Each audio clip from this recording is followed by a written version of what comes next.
Hello and welcome back to the another episode of Daily News Analysis for UPSC 2025. It is 28th July today and we are going to discuss these 7 important articles which were in your current affairs today. These are the most important and relevant articles with respect to your preparation.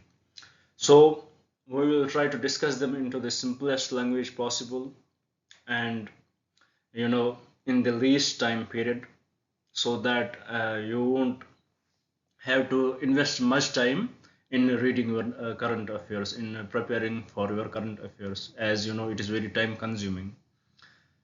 Before we start our discussion, I would like to introduce these initiatives here. Every day we upload two videos on this YouTube channel. First one, it is related to the current affairs, which is this video, and in the evening session we would upload another video where we would discuss the questions related to the current affairs and the previous year and the questions from the previous year question books. So with this, I would like to request you guys, please do subscribe the channel and share it with your friends if possible, and please do like the video. Usually what as a student we do when we start watching any video from any another YouTube channel which you are visiting first time, we would just watch for a few seconds and then skip the video. But I would like to request you guys, please do stay with me. I hope I will try my best to make these articles easily understandable for you guys. Now, and also please don't look at my way of introducing it. Sometimes people do fumble while introducing. Now, without wasting any time, let us see what are the articles. First, it is about the inner line permit demand from the Meghalaya. We would discuss about it. Then the second article, it is related to the India-Australia trade relations.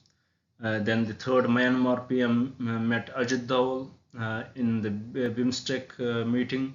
Then we have this discussion about the ecosystem of Himalayas, fragile ecosystem of Himalayas. Then we will discuss about the CRPF. Then priority areas with respect to infrastructure in this year's budget, and also employment related incentives.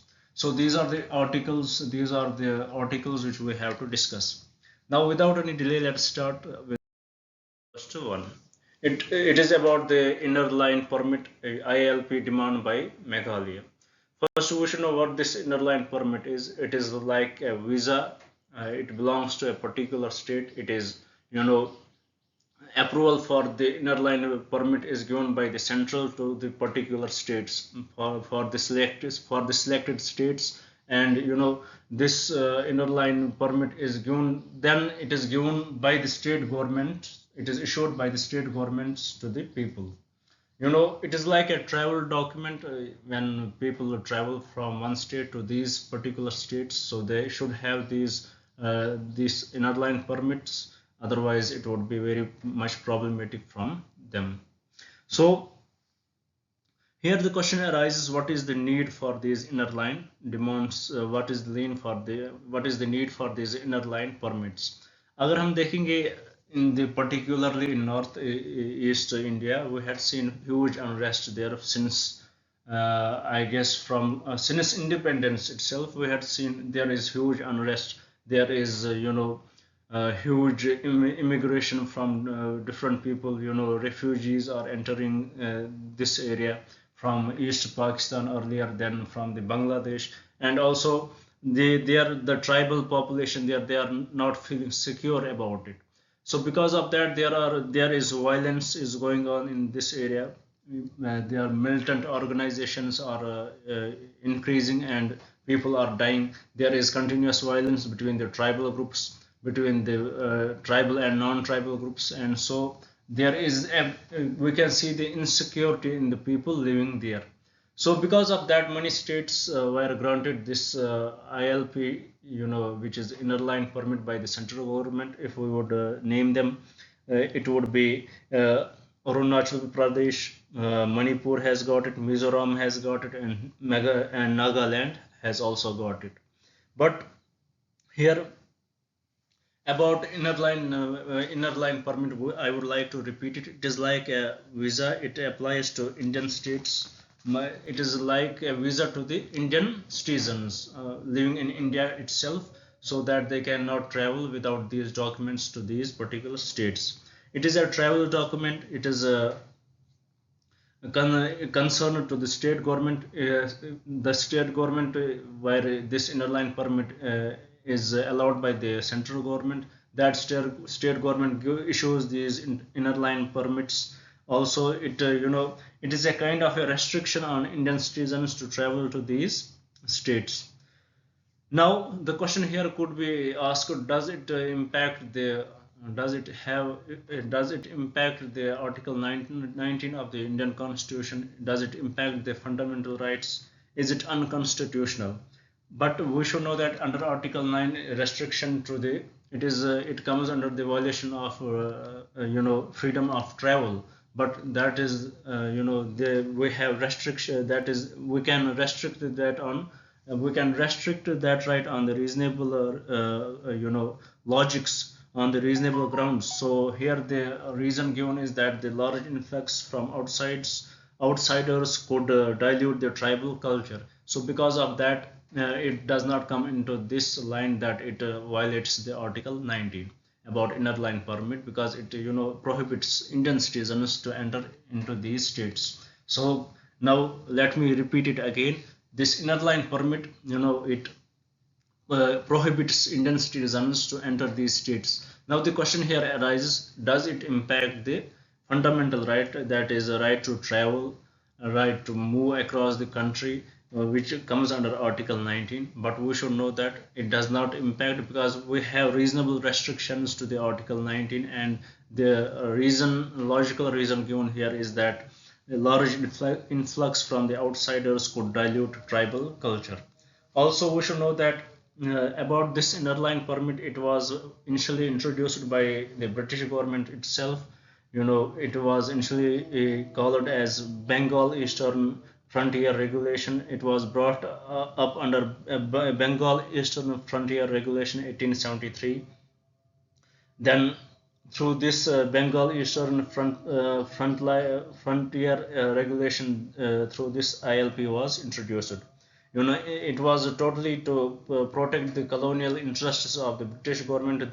Then further it was it was accepted by the, after the independence, it was accepted by the Indian government, by the Indian governments, and it was named as ILP. The purpose of this ILP is to protect the tribal rights. About Meghalaya, a lot of outsiders are entering there. Flow of refugees from East Pakistan, flow of refugees from Bangladesh and other neighboring states. So these, now the Meghalaya, they are demanding from the central government that they should also be given this inner line permit. But yet the central government has not allowed this to the Meghalaya. With that, we have this pressure group in Meghalaya, which is HYNE, which can be named as Haini Wetrep, something like that, National Youth Federation. It is difficult to pronounce it, but you can use this HYNF. It is the National Federation. It is a pressure group there in Meghalaya, and they were blocking the roads in Meghalaya and checking these inner line permits to the people, checking these documents of the people traveling on the roads. They were blocking those roads, and this led to the high violence in Meghalaya. And this was also, it is very right now it is illegal to have such actions in Meghalaya, because the central government has not agreed for ILP in Meghalaya. So the pressure group which was doing such act is named as HYNE something, Haini Trap National Youth Federation. They were doing this. Also, we should know that there is a HNLC. It is a militant outfit. It has led to violent insurgencies against Indian state, and there were negotiations going between Indian government, the Meghalayan government, and them, and we had seen they withdrew from the negotiations. Now the main question here is why is Meghalaya demanding this ILP? We had answered it many times. We can see because of the refugees from East Pakistan entering during the when Bangladesh was part of the Pakistan, then from the Pakistan, and also the native Kasi committee which is in Meghalaya, they are feeling threatened that their culture may get diluted. So right now the Ministry of Home Affairs is negotiating with the state governments over it. So this was the discussion about the ILP demand by Meghalaya. Why it is in news? Because this HYNF group, they had blocked the roads and they are checking these inner line permits. What are these inner line permits? They are like the visas.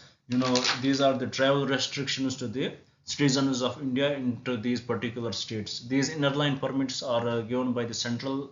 They are these are issued by the state government but approved by the central government for a particular state. This was, I hope I was able to clear this topic to you. If I need any improvement in my teaching style, please do write in the comments if possible.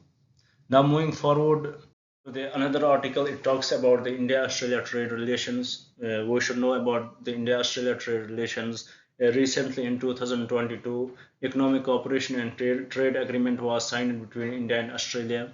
you know it is about the ECTA, which is Economic Cooperation and Trade Agreement. It is a limited free trade agreement. It is not full free trade agreement. We have some, in some sectors, this there is free trade agreement. This limited free trade agreement. It has been the ambitious trade agreement to increase trade volume. Lot of duty free access to several goods has been given. For example, gems and jewelry, iron and steel and agriculture. Preferential treatment has been given by the Australia to these sectors, namely for example gems and jewelry, iron and steel and agriculture. The purpose of this is to increase the exports of these goods into the Australia, into the international market, to increase the exports. About this ECTA, it is said that it has given very good results, increased our exports. Australia has also agreed for the protection of sensitive sectors in India under this ECTA. For example, one of the sensitive sector is dairy products. It has agreed to give protection for such sectors. Also, it has restricted, it has restricted cheap imports from Australia, which are, which can be protected, which can be prohibited into India, so that it does not dilute the Indian domestic market. Also, India has also given concessions to Australia in tech, beverage industry, and semiconductors and others, so that these imports will be. This will increase the exports of the Australia, and their imports would be cheaper in our country. And also by this ECTA, India has secured a liberal visa immigration regime from Australia. It has made applying for visa easy for Indian citizens. And about the India-Australia relationship, we should know that India and Australia are part of the Quad. We are a part of the Malabar exercise. We have many bilateral defense relations. We are part of Indo-Pacific Economic Framework, which is led by the US, which is actually the US initiative. Also, we should know that India and Australia are key partners in energy sector. Australia supplies coal to India. Critical minerals in Australia are supplied to India. So we are key partners in the energy sector also. And also we can say that the Australia, they are showing interest to develop new capital city for Andhra Pradesh, Amravati.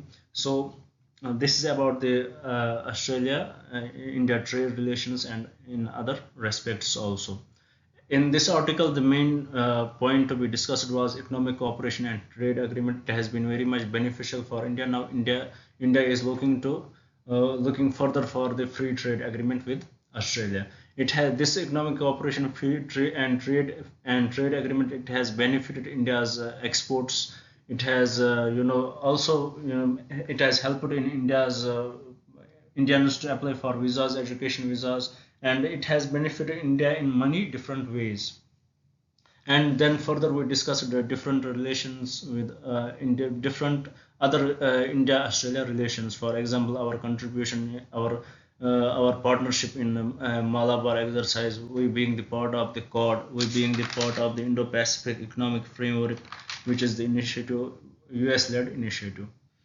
And we had seen that the Australia is the key partner of India in energy sector. For example, Australia sends large amount of coal to India, and also critical minerals in Australia are key for Indian semiconductor industry and other industries, critical industries.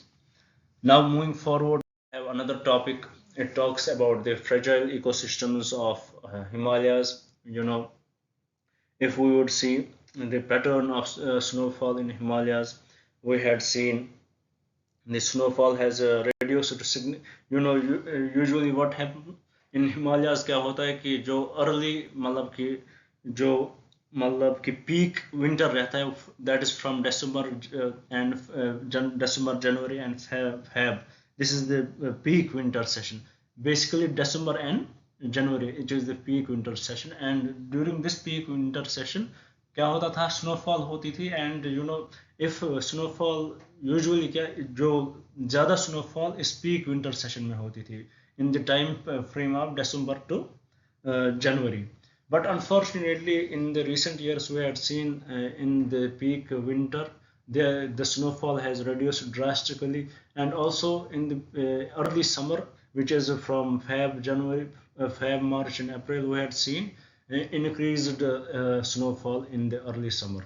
लेकिन इसका impact बहुत रहता है on the drainage system of our country. For example, we know that in Himachal Pradesh we have many important rivers. For example, Ravi, Beas, Satluj and Chenab. They are fed by these glaciers and this snowfall. Here the मतलब here जो एक important point दिखता है कि अगर if the snowfall is in the peak winter, then the snow will remain for longer duration. It will melt, मतलब कि इसको melt होने में बहुत time लगता है, and these rivers will get drained continuously. And if the snowfall मतलब कि ये has been reduced, if there is less snowfall in the peak winter and more snowfall in the early summer, the snowfall in the early summer does not remain for the longer duration because of the temperature difference, and it impacts the drainage system of these rivers which we discussed, for example Ravi, Beas, Satluj and Chenab. So this was about the fragile ecosystem of Himalayas. I had forget to mention another topic here, so I would add it here. It is about the Myanmar PM. He met the National Security Advisor Ajit Doval during the BIMSTEC meeting. The security meeting organized in Myanmar. Ajit Doval participated in it. He met with the PM of Myanmar, discussed the key security issues. We know right now the condition of Myanmar is very dangerous. We had seen a civil war there. First we saw how Army Junta it overtook it through the democratic elected government there, and came to the power, and then the alliance between the tribal groups and the political groups against the Army Junta, and there the civil war is going on. So it raises concerns for the Indian security, because the borders between India and Myanmar are very porous. So it does impact the Indian internal security. So with respect that the National Security Advisor of India, Ajit Doval, he met the PM of Myanmar, who is right now the Army General, and discussed about the security issues there. Now moving forward, we have an article. It talks about the CRPF. About the CI, why it is in news, because the Union Home Security Advisors addressed to CRPF. It addressed to CRPF. It extended the role of the CRPF in the Manipur, in maintaining internal security of Manipur. About CRPF, it comes under the Central Armed Police Forces. It is controlled. The Central Armed Police Forces, it is controlled by the Home Ministry. it comes under the internal security by center. About Central Armed Police Force, they are the paramilitary forces. It contains different regimes, for example Assam Rifles, BSF. In say similarly CRPF is the part of this Central Armed Police Force. About CRPF, we should know that it is the oldest paramilitary force. It was brought by the British government. Then it was then named as Crown Representative Police, and then after the independence, it was named as CRPF. During initial years, it has played the major role after the independence. For example, controlling insurgencies in the northeast, controlling insurgencies in Jammu and Kashmir, securing border around the securing border, and also playing important role in the China war. And also it is the primary this CRPF has been the primary anti-Naxal force of India. It has a battalion called it has given birth to a battalion called a Cobra Battalion, which has helped in eliminating the Naxals in the northeast. So it plays a very important role in the internal security of the country. Now, right now, its role has been extended in the Manipur to to manage the internal security of the Manipur. This was about this topic related to the CRPF. Now moving forward, we have the another topic. It talks about the priority areas with respect to the infrastructure. You know about the in the this year's budget, we should know that the capital expenditure has increased. It is said that 11 lakh crore has 11 lakh crores has increased, which is 3.4% of the GDP has been invested in the capital expenditure.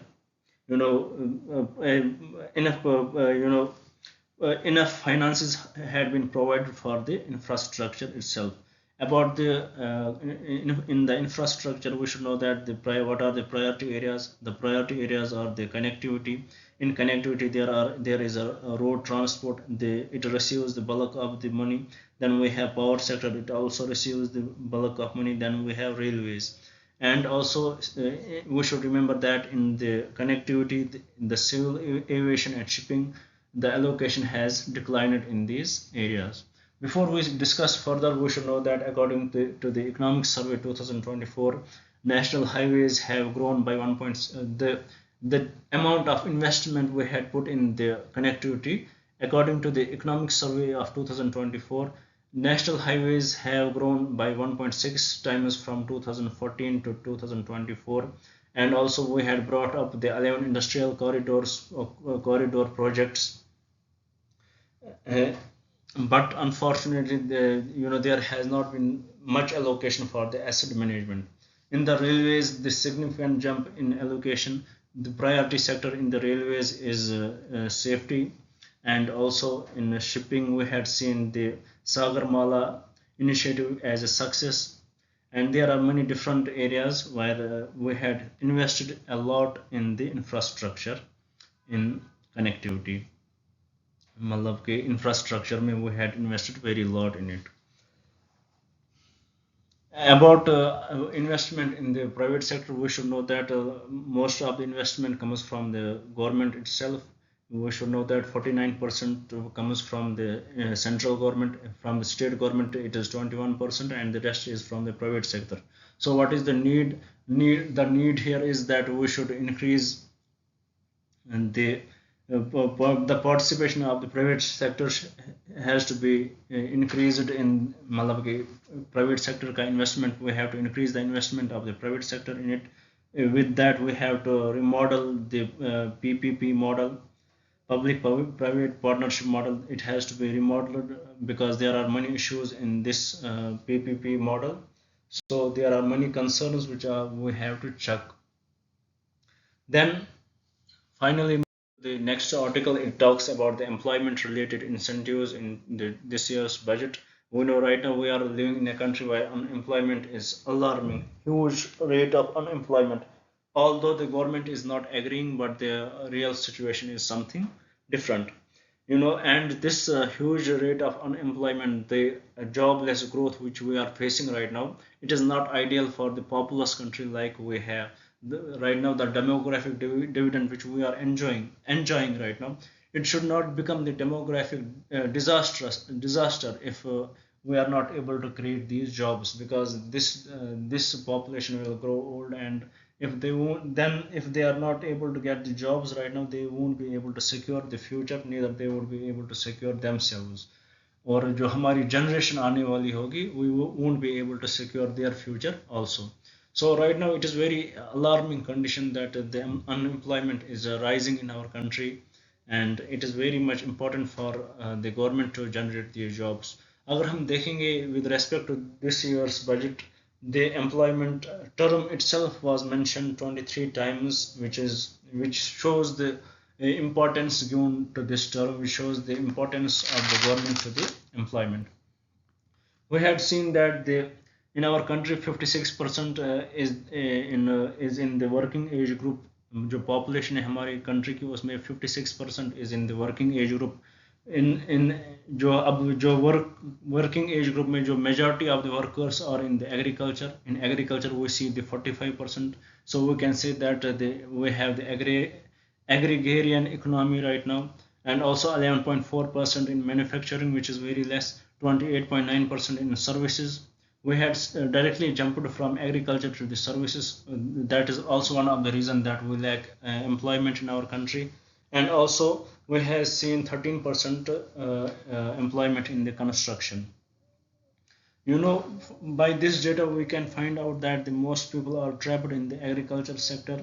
Large percentage of youth is unemployed in our country, or underemployed. Either they are paid very less or they are not paid at all. Large workforce are not either paid or paid very less. Now the schemes which the government has brought, we would try to try to understand them in simplest terms. We have hiring of first time employees. To them the 15,000 incentives would be given, so that and for those this 15,000 incentives would be given whose salary would be less than 1 lakh. So it is one of the scheme. Then another scheme is incentive wise both employers and employees, wage subsidies to hire more people, EPFO contributions of 3,000 to the companies. Also for the companies, they have to bring up the boost skilling efforts, and they have to give the internship to the people, so paid internship to the people, so that it will boost it will upskill the people, and finally they would get the required jobs. And there are many issues related to these schemes. Lot of conditions are put forward by the government, and it is said that these schemes may finally turn as a failure, but still we have hopes. And also one more information I want to share before we end this today's discussion. In the science and tech department, that ISRO recently trained four Indian astronauts for the Gaganyaan mission to visit the International Space Station. Now, among those four of the Indian astronauts, one had been signed by the NASA, so that they will go to that one member of these four members of ISRO's, astronauts who is signed by NASA, and he will visit the International Space Station. About these, we should know one more thing, that these astronauts were trained by the Russia. Now here we can see that how Russia and NASA, how India has has its good relationship with both the departments, with both the organizations of the different countries, and that too enemy countries. With this, we conclude today's discussion. I hope I did not make it difficult for you. I tried my best to make it simple for you, so that it would be easy for you to understand these articles in the simplest language possible. Now, with this, we conclude our discussion today. Now, before we end the video, I would like to repeat the topics which we discussed. The first one, it was about the inner line permit demand from the Meghalaya. we saw how the pressure groups in Meghalaya are blocking the roads and there has been violence over it. We discussed about the inner line permits. Then the another topic is about the India-Australia trade relations. We discussed about the economic cooperation and trade agreement which was signed in 2022 and how it benefited both India and Australia. Then the third article, it was about the Myanmar PM who met Ajit Doval, which is a National Security Advisor of India, under the BIMSTEC security meeting organized in Myanmar. And we discussed money security related issues. Then we discussed about the fragile ecosystem of Himalayas, how the peak temperature, how the snowfall used to, how there was huge snowfall in the peak winter, but it has reduced, and there is snowfall has increased in the early summer, and its impact on the drainage system of the country, on the rivers of the country. And after that we discussed about the CRPF. It comes under Central Armed Police Force. We discussed about its role, how it has been expanded by the Union Home Security Advisor, you know security address, how Union Home Security addressed CRPF to expand its role in the Manipur in curbing the internal security. Then we discussed about the in focusing on the internal security of the Manipur. Then after that we discussed about the priority areas with respect to the infrastructure, for example road transport, power sector, railways, and civil aviation and shipping has reduced very less allocations in this year's budget. And finally we discussed about the employment related incentives, and after that we discussed about the ISRO news. So with this we complete our today's discussion. Please do subscribe the channel and share it with your friends, and I hope I was able to make you understand these topics. And if I was not, then I am really sorry for wasting your time. And please subscribe the channel. Thank you very much.